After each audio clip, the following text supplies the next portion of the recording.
So let's first take a look at the overall time spent in the swing. Yeah. So this is beginning with the backswing, and then 0 is impact. So from the beginning of backswing to impact, you used about close to 1.2 seconds. Okay. Man's average is about 1 second. Okay. So. That means your backswing is slow. Yeah. So you have slow backswing, and then try to pull it down quite a bit. Okay. So that's your swing pattern here. So when you use a slow backswing, then pretty much everything, all your effort should be in the downswing, because you will not be able to take advantage of backswing. All you do is just to bring the hands and club up here. Okay. That's all you do in the backswing when Yeah. you have slow backswing. But when you have a faster backswing, then it'll give you good wind up, and then you will have a really good transition sequence. But currently what you're doing is just slowly bring this high up here. In the downswing, try to pull it down.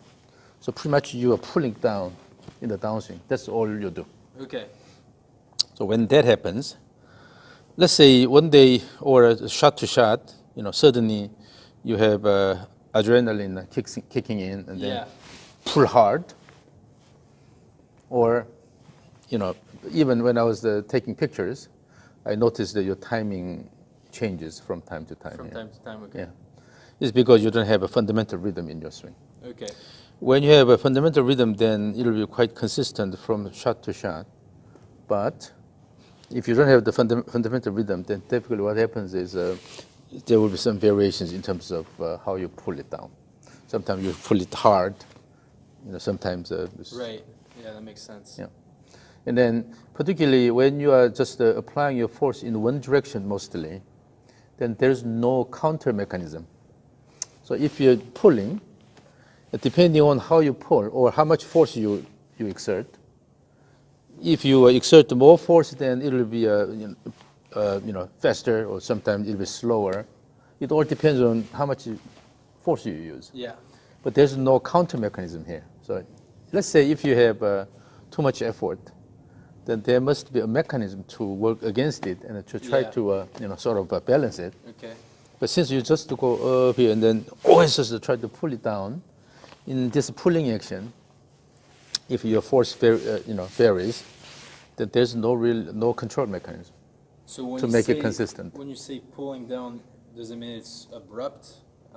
It's abrupt because the backswing is slow, and then you try to have active downswing. So transition should be smoother? And the continuous. Okay. For that, you have to have a faster backswing. And also, if you have faster backswing, then naturally you have this counter mechanism here. So if you're throwing actively here, if it's too fast, then you will be able to slow this down and then bring it down. Okay, I see, yeah. So there is something working in the opposite directions, right?